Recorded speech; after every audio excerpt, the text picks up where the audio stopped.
plusieurs manifestations organisées par la coalition Yewwi Askan Wi, qui était la principale coalition de l'opposition, ont été donc interdites, de même que des manifestations que voulait organiser la coalition F24, constituée par les partis d'opposition, mais aussi des mouvements tels que le FRAPP.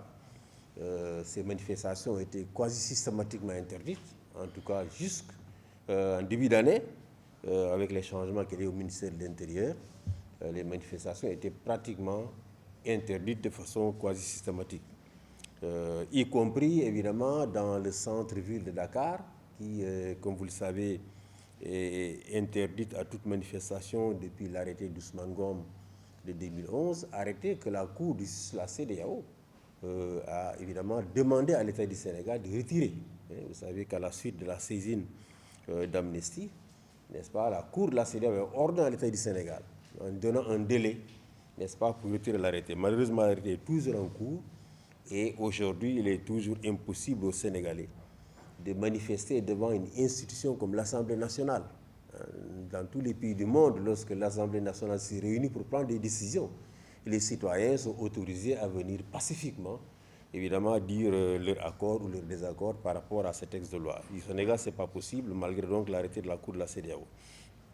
Donc, nous avons aussi connu pendant cette période, comme l'a dit Samira, des coupures d'Internet, survenues à la suite donc, de manifestations qui ont eu lieu, à la suite de l'arrestation d'Ousmane Sonko, de sa condamnation d'abord, puis de son arrestation, mais aussi beaucoup plus tôt cette année, n'est-ce pas, lorsque les citoyens manifestaient contre le report donc, de l'élection présidentielle. TikTok également a été suspendu pendant très longtemps, de même que le signal d'une télévision comme Walfadjri a été coupé, n'est-ce pas, par le ministère donc, de la Communication, n'est-ce pas, sans préavis et sans suivre la procédure normale qui est prévue donc par le texte législatif. En ce qui concerne les arrestations arbitraires également, on en a beaucoup connu. Comme vous le savez, il y a eu quand même au mois d'octobre, Amnesty estime qu'entre mars 2023 et le mois d'octobre, mars 2021 et le mois d'octobre 2023, près de milliers de personnes avaient été arrêtées. On n'a pas dit qu'ils étaient tous en même temps en prison, mais ils ont été arrêtés à divers moments, n'est-ce pas, parce qu'ils manifestaient, ils exerçaient le droit de manifester, ou parce que tout simplement, ils exerçaient leur liberté d'expression ou d'opinion dans les médias ou dans les réseaux sociaux. Pour un post Facebook, n'est-ce pas, la police était capable de venir arrêter quelqu'un et de lui coller des charges particulièrement lourdes, n'est-ce pas, qui évidemment l'envoyaient donc en prison.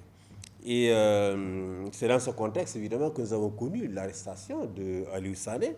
Aliou Sané, tout le monde le connaît, c'est le coordonnateur du mouvement Y en a marre. Aliou Sané venait assister pacifiquement à une manifestation à laquelle participaient également des leaders de l'opposition, les Malick Gakou et autres,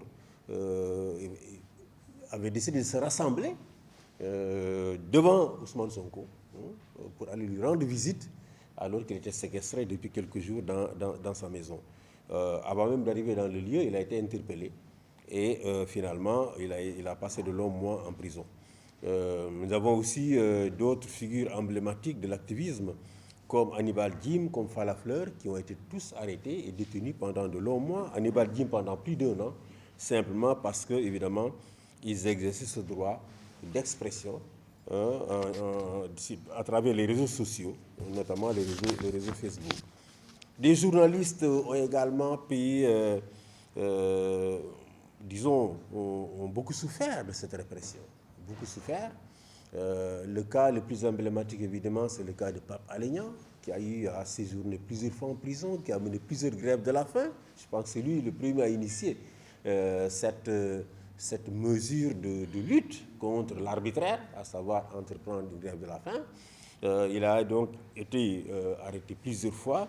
Il a mené plusieurs grèves de la faim et il est aujourd'hui libre, mais sous le coup de liberté provisoire. On ne sait plus tellement si tout cela est pris en compte par la loi d'amnistie, mais il a été libéré à chaque fois à la suite donc de libertés provisoires obtenues, hein, après des pressions qu'elle a exercées lui-même en menant ses grèves de la faim, mais aussi des pressions exercées par la société sénégalaise pour obtenir sa libération. Il n'est pas le seul. Nous avons le cas du journaliste Pape Ndiaye de Walfadjri, qui lui aussi a été arrêté. La dernière fois, suite à cette déclaration selon laquelle les substituts du procureur étaient opposés au renvoi en jugement d'Ousmane Sonko dans l'affaire qui l'opposait, dans l'affaire de viol, hein, pour laquelle il était poursuivi.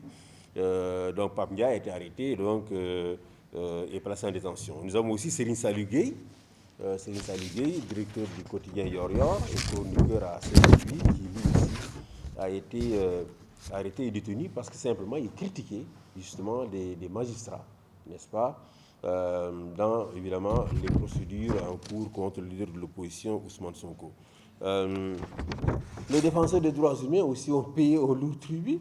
Nous considérons déjà les défenseurs des droits humains, les journalistes comme les défenseurs des droits humains. Mais il y a des cas très spécifiques. C'est le cas par exemple de Oudi Diallo. Je ne sais pas si vous connaissez Oudi Diallo. Oudi Diallo, c'est un jeune qui dirige une association qui est du Alerte Environnement. Il est en même temps président de la commission environnementale du conseil départemental de Kédougou. Il mène un travail extrêmement important de protection de l'environnement dans la région de Kédougou, qui est une région agressée par l'exploitation minière, et à la suite donc d'une dénonciation, justement d'une collusion présumée, hein, entre la gendarmerie et des entrepreneurs chinois. Il a été arrêté. Il a dû passer 6 mois en prison. Il a été libéré seulement en décembre, n'est-ce pas, après avoir épuisé la peine de 6 mois de prison qu'il y avait donc, à laquelle il avait été condamné donc par le tribunal de grande instance de Kédougou. À la suite justement donc de cette dénonciation, il était poursuivi pour diffusion de fausses nouvelles, outrage à agent, discrédit contre un corps constitué, en l'occurrence donc la gendarmerie. Le recours excessif à la force, nous l'avons évidemment beaucoup déploré. Il y a eu jusqu'au mois de février 2024, où on a eu 4 morts à la suite des manifestations liées au report des élections. On peut dire qu'il y a eu plus de 60 personnes qui ont quand même perdu la vie pendant les manifestations au Sénégal, du fait de l'usage excessif de la force par la police et la gendarmerie. Écoutez, quand vous discutez avec les gens du pouvoir de l'époque, ils vous disent oui, la gendarmerie a été professionnelle, la police a été professionnelle, si elle n'avait pas fait preuve de retenue, il y aurait plus de morts. Ce n'est pas vrai. La police, elle est formée pour faire le maintien de l'ordre. La police, elle est équipée pour faire le maintien de l'ordre. Et lorsqu'on est formé pour faire le maintien de l'ordre et qu'on observe les règles, n'est-ce pas, en matière de maintien de l'ordre, on doit faire très peu de victimes. Très peu de victimes. Malheureusement, ce que nous avons vu, c'est que face à des manifestants qui avaient des pierres, on a vu quand même des membres de forces de sécurité, on a vu des nervis à leur côté parfois, tirer sur des manifestants qui les tirent. Parfois, des manifestants très jeunes, des gosses de 12 ans à Bignona, c'est des gosses de 12 ans, 13 ans qui ont été tués en mars 2021. 12 ans, 13 ans qui ne peuvent même pas jeter un bloc de pierre sur plus de 5 mètres. Donc, il y a eu manifestement un usage excessif de la force qui a abouti justement à la mort de tous ces manifestants, mais aussi, y compris les manifestants d'Angor. À Angor, vous vous rappelez, la répression violente de la gendarmerie contre la population d'Angor qui protestait contre, évidemment, l'affectation d'un terrain que la population destinée à la construction d'un collège. Parce que Ngor, malheureusement, c'est la seule commune à Dakar où il n'y a pas d'école d'enseignement secondaire. Il n'y a que des écoles privées, il n'y a pas des écoles publiques. Et les enfants doivent quitter Ngor pour aller à Wakam ou à la Yoff pour pouvoir étudier. Donc, ils voulaient ce terrain pour construire justement un collège. Et ce terrain a été affecté à la gendarmerie. Ensuite, il y a eu beaucoup de manifestations qui ont été donc violemment réprimées. Une jeune fille du nom de Adja Diallo a perdu sa vie pendant donc cette manifestation.